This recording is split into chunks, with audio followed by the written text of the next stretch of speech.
አይሰማም እሱ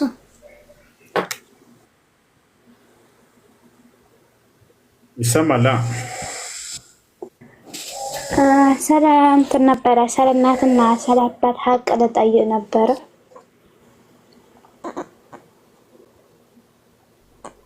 እሺ ማለቴ አሁን ኒካ ሳትታሰር የተወለደች ልጅ ነበረኝ ማለት ነው። እና በሐዲሱ ያ ኒካ ሳትታሰር የተወለደችው ልጅ በሐዲሱ አባቷ አይደለም፣ እንደገና ደግሞ የአባቷ ቤተሰቦቿ አይደለም። ብታገባ ኒካ ስታሰር በእናቷ ነው የሚሆነው የሚባል ነገር ሰምቼ ነበር። እሺ ያለ ኒካህ ወይንም በዝሙት የተወለደች ልጅን አስመልክቶ በዑለሞች መካከል ሁለት ሐሳብ አለ። እርሱም ምንድነው? ግማሽ ዑለሞች ያ በዝሙት የወለደ ሰው የአባትነት መጠሪያ የለውም የሚል ነው። ምክንያቱም አንድ አባት ነው ሊባል የሚችለው ሸሪዓዊ የት አድርግ እንጂ ሸሪዓዊ በሆነ ኒካህ አድርጎ ሲወልድ ጊዜ ነው አባት ሊባል የሚችለው ይላሉ ነቢያችን ሰለላሁ ዐለይሂ ወሰለም ሐዲስ ላይ አልወለዱ ሊልፊራሽ ወሊልዓሂር አልሐጀር ብለዋልና ይላሉ። ይሄ አንደኛው አቋም ነው፣ የዑለሞች አቋም። አልወለዱ ሊልፊራሽ ልጅ ለአባቱ ነው። ያ ማለት ሸሪዓዊ ኒካህ አድርጎ በፍራሹ ላይ ለወለደ ሰው እንጂ ያለ ሸሪዓዊ ኒካህ የወለደ ሰው በዝሙት የወለደ እሱ አባት ሊባል አይችልም ብለው ተናግረዋል። ወሊልዓሂር አልሐጀር ያን በዝሙት የወለደ ሰው ይልቁንስ ፍርድ ነው የሚገባው እንጂ እሱ የአባትነት መጠሪያ አይደለም ብለው ተናግረዋል። ሌሎች ዑለሞች ደግሞ ምን አሉ? ያቺ ሴት ከአንድ ሰው ጋር ብቻ ከሆነ ያንን ዝሙት አድርጋ የወለደችው ልጅም ወይንም የወለደቻት ልጅቱን ያ ሰው ካመነ አባትነቱ ከተረጋገጠ እንደ አባት መጠራት ይቻላል ብለው ተናግረዋል። ከብዙ ሰዎች ጋር ከሆነ ነው ያ ሐዲስ የሚያስተባብለው አባትነቱን ብለው የተረዱ ዑለሞች አሉ። ስለዚህ ይሄ ነው ሸይኹል ኢስላም ተይሚያ ብራን አቋም። ስለዚህ ከአንድ ሰው ጋር ከሆነ ያንን ስህተት አድርጋ ሴትየዋ የወለደችው ያ ሰው እንደ አባት መጠራት ይችላል፣ አባትነቱን ካመነና ከተረጋገጠ ነገር ማለት ነው። ይህን ይመስላል። ስለዚህ ያ ሰው ኒካ ማሰር ይችላል፣ እሱም እንደ አባት ይቆጠራል። በዚህኛው በዑለሞች አቋም ሄድን ማለት ነው። አይ ጥያቄ አለ? ቀጥል።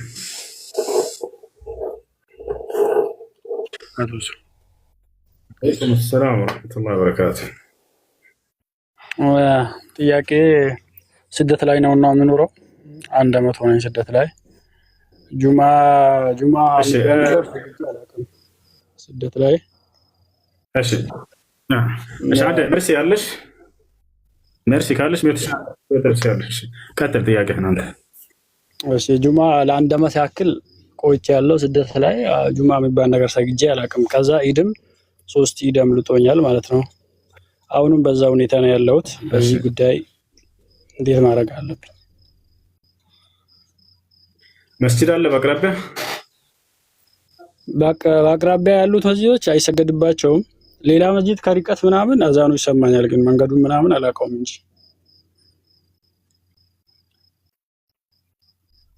ይሄን ፈልግና የዛን ድምፅ እስከሰማህ ድረስ ቅርብ ከሆነ ሄደህ ስገድ እዛ።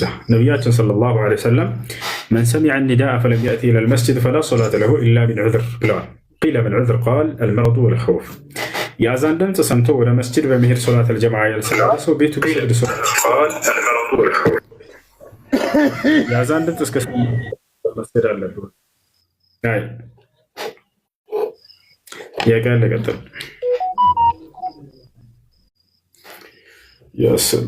ያኔ ማለት መስጂዱ በጣም ርቀት አለው። ለምሳሌ ከተማ ስለሆነ ከኔ ነው ያለው ገጠር በረሃ ቦታ ነው።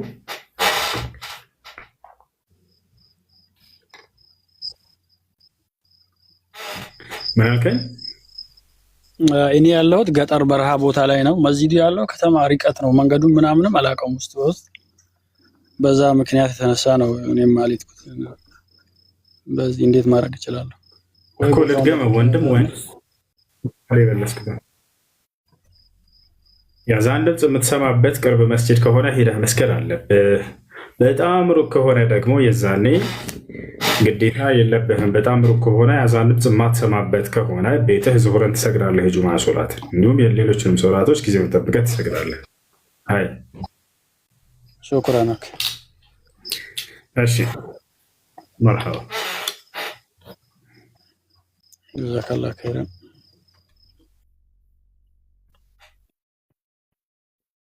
እሺ ጥያቄ መልስ ጥያቄ አለሽ? አሎ በዚህ ዝሙት ልጅ በእናት መጠራት ይችላል ወይ? በአባት ነው ያልከው። ስለስ በእናት መጠራት ይቻላል፣ ችግር የለም። በኒካህ ያልተወለደ ልጅ በእናት ሰላም አለይኩም። ወአለይኩም ሰላም ወራህመቱላህ። ሰለምቴ ነኝ። እንትን ነበር መጠየቅ የፈለግኩት የመጀመሪያ ነብይ ማን ነው? ነብይ አደም ነው ወይስ ኑህ ነው? አደም ነብይ ነው። ነቢያችን ሰለላሁ ዐለይሂ ወሰለም አደም ነብይ ነው ብለዋል። ሱኢለ ረሱሉላህ ሰለላሁ ዐለይሂ ወሰለም አደም ነው ያለው። እንዴ ልመልስላችሁ፣ ማስረጃ ልስጣችሁ። አንድ ቤት አንቺጉና አዳምጥሽ ልጆች። እርሲ ሌላ ጥያቄ ካለሽ ማ ሁወ አወሉ ነቢይን ፊል አርድ ተባሉ ነቢ ሰለላሁ ዐለይሂ ወሰለም። ምድር ላይ የመጀመሪያው ነቢይ ማነው ሲባሉ አደም አሉ። هل كان نبيا ተብለው ተጠየቁ። ነቢይ ነበርን ተባሉ። ነዓም ካነ ነቢይ ሙከለም። አሁን እዚያውም አላህ በቀጥታ ያለማንም መካከለኛ ያናገረው ነቢይ ነው ብለው የተሰጠውን ማዕረግ ጨምረው ተናገሩ ነቢ ሰለላሁ ዐለይሂ ወሰለም። ስለዚህ አደም የመጀመሪያው ነቢይ ነው። እሺ ነቢይነቱ ታዲያ ለማን ነው ከተባለ አንደኛ ራሱን በአምላክ ሕግና ስርዓት ያነጽ ዘንድ፣ ሁለተኛ ሚስት አለችው። አምላክ አላህ ለአንድ ሰው ቢሆን ነቢይ ይልካል። ያ አንድ ሰው በአምላክ ሕግና ስርዓት ይሄድ ዘንድ ሚስቱ አለች። ከዛ አደም ዓለይሂ ሰላም በህይወት በኖረበት ዘመን የሚወልዳቸው ልጆች አሉ፣ የልጅ ልጆች አሉ። እነርሱንም በአምላክ ሕግና ስርዓት ይመራቸው ዘንድ ለዘሮቹ ተልኳል አደም ዓለይሂ ሰላም። አይ እሺ ጥያቄ ያላችሁ መቀጠል ትችላላችሁ። ሰላም አለይኩም። ወአለይኩም ሰላም ወራህመቱላህ። ጥያቄ አሁን እኛ ገና ሳንወለድ ከእናታችን ማህፀን እያለን ሁሉ ዕጣ ፈንታ ምናምን እዛ ጋር ነው አይደለ የምንሰጠው፣ እንዴት እንደምንኖር እንዴት እንደምንሞት እና ያ ሁሉ እዚህ የዛኔ ከተወሰነልን አሁን ዱዓ ማድረጉ ማለት ምንድን ነው? ዱዓም እንደምታደርጊ ነው እንጂ የተጻፈው ዱዓ የግዴታ አድርጊ ተብሎ የተጻፈብሽ ነገር የለም። ተጽፏል ሲባል ጊዜ አንደኛ ልናውቅ የሚገባው ነገር አምላክ አላህ ሱብሓነሁ ወተዓላ የወደፊትን ሁሉ አዋቂ ነው እና ወደፊት በአንቺ ነፃ ምርጫ ፈቃድ የምትሰሪያቸውን ሁሉ ቀድሞ ስለሚያውቃቸው ያን ነው የጻፈው። እሺ እንድትሰሪ ሳይሆን የጻፈብሽ እንደምትሰሪ ቀድሞ ስለሚያውቀው ነው። ያን የምትሰሪው እርሱ ጫና አድርጎብሽ ወይም ጽፎብሽ ሳይሆን አንቺ በራስሽ ነፃ ምርጫ ፈቃድ ነው። ለምሳሌ አሁን ገስት ገብተሻል። ገስት ስትገቢ ጊዜ አንቺ ነፃ ምርጫ ፈቃድሽን ተጠቅመሽ ነው ልጠይቀው ሁሴን ገብቼ የሆነ ጥያቄ ብለሽ ነው ወይንስ አላህ ሂጅና ሁሴን ጋር ጠይቄ ብሎ አዞሽ ነው የመጣሽው? መርጠሽ ነው አይደለ? ራስሽ የሚያውቀውን ነው የጻፈው ያሰፈረው። እንደምትገቢ ቀድሞ ያውቀዋል። እንድትገቢ ጽፎብሽ አስገድዶች ሳይሆን እንደምትገቢ በቅድመ እውቀቱ ውስጥ ስላለ ያን የጻፈው። ይህን ስንል ጊዜ ያለኛ ነፃ ምርጫ ፈቃድ በእኛ ላይ ያደረጋቸው ነገራቶች የለውም እያልኩኝ አይደለም። ለሁለት ይከፈላሉ። አላህ አንድ ነገር ጽፏል ሲባል ጊዜ አንደኛ ያለኛ ነፃ ምርጫ ፈቃድ የወሰነብን ነገራቶች አሉ፣ እንዲሆኑ የጻፋቸው ነገራቶች አሉ። ሁለተኛ ለእኛ ነፃ ምርጫ ፈቃዱን ትቶልናል፣ ግን እንደሚሆኑ ቀድሞ ስለሚያውቃቸው እነዚያን ጽፏቸዋል።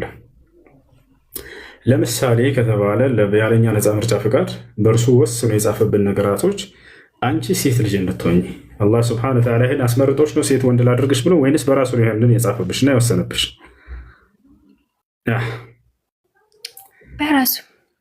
በራሱ ነው። አያችሁ አላህ ስብሐነሁ ወተዓላ ይህንን በራሱ የወሰናቸው ነገራቶች ላይ ደግሞ እንዳትፈሩ አይጠይቃቸውም። ብዙ ጊዜ የሚነሳ ጥያቄ ምንድን ነው? ቀድሞ ጽፎብኝ ከሆነ ለምንድን ነው የትንሣኤ ቀን የሚጠይቀኝ? ትክክለኛ ጥያቄ ነው። ነገር ግን ግንዛቤ ነው ትንሽ የሚያጠረን። እርሱም አዎ እንዲሆንባችሁ በወሰናቸው ነገራቶች ላይ እንዳትፈራ አትጠየቅም። በዚያም ጀነትም ጀሃነምም የምትገባበት ነገር አይደለም። ነገ የትንሣኤ ቀን አላህ ስብሐነሁ ወተዓላ ለምን ሴት ሆነሽ ተፈጠርሽ ብሎ ይጠይቅሻል? በዚህ ይቀጣሻል ወይንስ ይመነዳሻል? ላ በፍጹም አይጠይቀንም፣ አይመነዳህም፣ አይቀጣህም። ይወታችኋል። ልክ እንዲሁ ቀይ መሆናችን ጥቁር መሆናችን ይሄ አላህ አስመርጦ ነው ወይ? አይደለም፣ ራሱን የወሰነው። አጭር ወይም ረጅም መሆናችን ይሄ አላህ ሱብሓነሁ ወተዓላ ራሱን የወሰነው። እነዚህ ነገራቶች ያለኛ ነፃ ምርጫ ፈቃድ የተጻፉብን ነገራቶች ናቸው። ኢትዮጵያ ላይ መፈጠራችን ነገ የትንሣኤ ቀን ለምን ሳውዲ አልተፈጠርክም ብሎ አይጠይቅህም፣ አይቀጣህም። በዚህ ይወታችኋል። ከዘለቀና ከሸጊቶ መወለደሽ ከእናትና ከአባቶቻችሁ ማለት ነው። ያንንም ራሱን የወሰነው። ለምን ከነዚህ ተወለዳችሁ ብሎ አላህ ሱብሓነሁ ወተዓላ አይቀጣቸውም። ይወታችኋል። ያ ነገር ግን ከእኛ የሚሆኑ ስራዎች ጽድቅ የሚሆኑ ኃጢአት፣ ጥሩ የሚሆን መጥፎ፣ እነዚህን ነገራቶች አምላክ አላህ ሱብሓነሁ ወተዓላ ለእኛ ነፃ ምርጫ ፍቃድ ትቶልናል። በእነዚያ ነው የምንጠይቀውና የምንመነዳው የምንጠይቀው የምንቀጣው የውመል ቂያማ። ገብቷቸዋል። ለዚህ ነው አምላክ አላህ ሱብሓነሁ ወተዓላ የጀሃነም ሰዎች ለምን እንደሚቀጡ ሲናገር ፈዙቁል ዐዛበ ቢማ ኩንቱም ተክሲቡን ይላቸዋል። ስትሰሩ በነበራችሁ ስራ የጀሃነምን እሳት ገብታችሁ ቅመሱ ይላቸዋል። ያችሁ ስራዎቻችን የእኛ ነፃ ምርጫ ፈቃድ የተሰጡ ናቸው። በእነዚያ ነው የምንቀጣውም ሆነ የምንመነዳው ማለት ነው። ስለ ጀነት ሰዎችም ሲናገር ወቲልከል ጀነቱ ለቲ ኡሪቱሙሃ ቢማ ኩንቱም ተዕመሉን አለ። በሁና በሰበብያ አይ ቢሰበብ ማ ኩንቱም ተዕመሉን፣ ስትሰሩ በነበራችሁ ስራ የጀነትን ጸጋ ግቡና ውረሱ ይባላሉ አለ። እሺ ሌላ ጥያቄ መጠየቅ ይቻላል? ስለ ሺዓዎች ማወቅ ፈልጌ ነው። እሺ ሺዓዎች ነቢያችን ሰለላሁ ዐለይሂ ወሰለም ከተናገሩት ትንቢት ይጀምራል። ነቢያችን ሰለላሁ ዐለይሂ ወሰለም በዘመናቸው የለም ነበር ሺዓ የሚባል። ሺዓ ማለት አንድ የሚታደርግ ይሄ እሺ ነብዩ ሰለላሁ ዐለይሂ ወሰለም የሚታደርግሽ قال النبي صلى الله عليه وسلم افترقت اليهود على 71 فرقة وافترقت النصارى على 72 فرقة وستفترق أمتي على 73 فرقة كلها في النار إلا واحدة. أمتوچ ለ73 ይከፋፈላሉ፣ ሁሉም የእሳት ናቸው፣ አንዷ ስትቀር ብለው ተናገሩ። ወደፊት እንደሚከሰት እየተናገሩ ነው። እንዳሉትም እነዚህ ነገራቶች መከሰታቸው የእርሳቸውን ትክክለኛ ነብይነት ማረጋገጫ ነው። ምክንያቱም አንድ ነቢይ ከነብይነቱ ማረጋገጫ ስለ ወደፊት ትንቢት ይናገራል። ያ የተናገረው ትንቢት ይፈጸማል። እርሳቸው የዛኔ ይሄ ሲናገሩ ጊዜ አንድም ሌላ የተለያየ ጀማ የለም ነበር፣ ሺዓ ምናምን የሚባል ነገር የለም ነበር። ነገር ግን ወደፊት እንደሚሆን ብሎ ተናገሩ። ካለፉ በኋላ እነዚህ ነገራቶችን ተከሰቱ እና ይህ ነው አንደኛው። ሁለተኛው ነገር ምንድነው? ማናቸው ሺዓዎች? ሺዓ ማለት ነው ሺዓ ማለት ረዳት ማለት ነው። ረዳት ማለት ነው። እነዚህ ሰዎች ሺዓት አሊ የአሊ ረዳቶች ነን፣ የአሊ ተከታዮች ነን ብለው ራሳቸውን የሰየሙ ሰዎች ናቸው። ሺዓዎች በጣም በርካታ ክፍልፋዮች ወይም ደግሞ አንጃዎች ናቸው። ከእነርሱ መካከል ወሰን ያለፋሉ። مثل الجعفرية أو 12 እነዚህ በጣም ወሰን አላፊዎች ናቸው። ومنهم من هم يعني أقل من ذلك وأقربهم إلى أهل السنة والجماعة هم الفرقة الزيدية. እነዚህ ናቸው። እንዳጠቃላይ በጣም በርካታ ጭፍራዎች ናቸው። ሺዓዎች የመጀመሪያ አነሳሳቸው ምን ነበር? አሊ ብን አቢ ጣሊብ ስልጣኑ ይገባዋል ለእርሱ የሚል ነበር።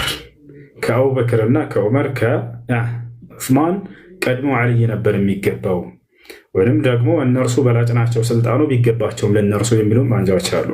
ግን አሊ ብን አቢ ጣሊብ ይሄንን በፍጹም ራሱ በህይወት እያለ የተስማማበት ነገር ነው። የአቡበክርን ስልጣን መገባቱን፣ የዑመር ከዚያ በኋላ የዑስማን፣ የእነዚህን ሁሉ በጣም ይወዳቸው ነበር። ተጠየቀ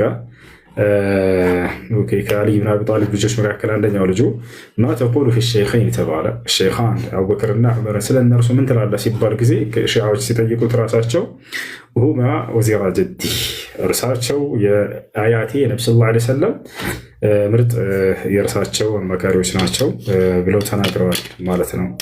እንዳጠቃላይ እነዚህ ሰዎች ሺዓዎች የዛኔ ነው አነሳሳቸው። የአሊ ረዳቶች ነን በሚል እርሱ ይገባዋል ስልጣኑ በሚል ተነሱ። ከጊዜ በኋላ ስህተታቸው፣ ክህደታቸው፣ ቢድዓቸው በጣም እየሰፋ እየበዛ መጣ። ከእነርሱ መካከል አልዓለውያ የሚባሉ አሉ። አልዓለውያ ሁም ለዚነ ዩአሊሁነ ዓሊ ብን አቢ ጣሊብ አን የቁሉነ አነ አላህ ስብሓነሁ ወተዓላ ተጀሰደ ፊ ዓሊ ብን አቢ ጣሊብ ወፊ አህሊ በይቲሂ አልኢስና ዐሸሪያ። አልዓለውያ የሚባሉ ምንድናቸው? ዓሊ ብን አቢ ጣሊብ ላይ መለኮታዊ ኃይል ተገልጧል፣ የአላህ መለኮታዊ ኃይል በእርሱ ላይ ተገልጧል ብላ ያምናሉ። እዚህም ሲባል ዓሊይና የእርሱ 12 ልጆቹ ቤተሰቦቹ የወደፊትን ያውቃሉ ብላ ያምናሉ። ለአምላክ ብቻ የሚገባን ስልጣን ልክ እንዲሁ የተሰረፉነ ፊ ሃዘል ከውን፣ በዚህ ዓለም ላይ በሰማይ በምድር ላይ እነርሱ ያከናውናሉ። ይህንን ስልጣን ሰጥቷቸዋል አምላክ ብላ ያምናሉ። አያችሁ። ልክ ክርስቲያኖች የመለኮት ሙላት በክርስቶስ ላይ ተገልጧል እንደሚሉት ልክ እነዚያም እንደዚሁ ምን ይላሉ? በዓልይ ላይ ተገልጧል ብለው ያምናሉ።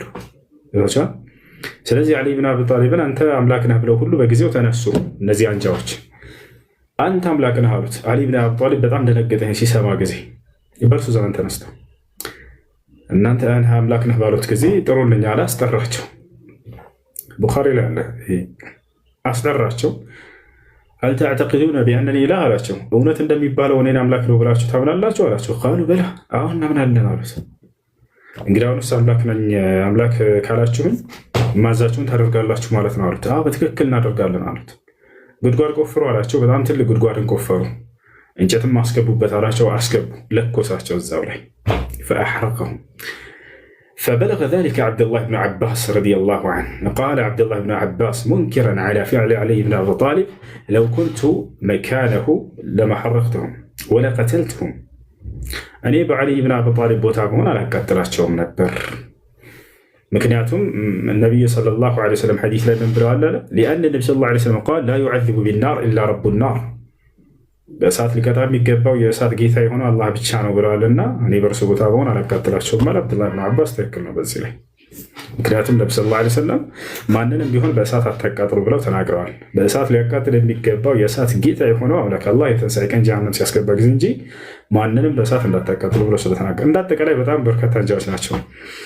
ومن عقائد الشيعة أنهم يعتقدون أن جبريل عليه السلام أخطأ في رسالته، حيث أن الله سبحانه وتعالى أمر جبريل عليه السلام أن يبلغ الرسالة إلى علي بن أبي طالب، فاشتبه عليه النبي صلى الله عليه وسلم وأعطاه الرسالة وأخطأ جبريل، يعني يعتقدون هكذا. ومن الشيعة يعني من يعتقد أن القرآن محرف مبدل زيد فيه ونقص عنه، ويقولون أن الآيات التي زيدت في القرآن هي كل ثناء جاءت في الصحابة رضوان الله عليهم، ويقولون كذلك أن الآيات التي نقصت من القرآن هي كل ثناء على أهل بيت النبي صلى الله عليه وسلم، فإنها يعني نقصت عن القرآن العظيم. حاشا وكلا أن يكون ذلك، لأن الله سبحانه وتعالى قال في كتابه العزيز إنا نحن نزلنا الذكر وإنا له لحافظون. ومنهم من يعتقد أن علي بن أبي طالب وأهل بيته الاثنى عشرية يعلمون الغيب ويتصرفون في هذا الكون، وهذا كفر صريح يخرج صاحبه عن دائرة الإسلام، لأنه لا يعلم الغيب إلا الله سبحانه وتعالى. قال سبحانه وتعالى في سورة الجن عالم الغيب فلا يظهر على غيبه أحدا إلا من ارتضى من رسول. فمن اعتقد أن غير الله سبحانه وتعالى أو غير الأنبياء الذين أعطاهم هذه النعم هي علم الغيب، فمن يعتقد على غيرهم يعني أنهم يعلمون الغيب فهذا يكفر بالله عز وجل. ይህን ይመስላል ባጭሩ። ቀጣይ ጥያቄ አለ።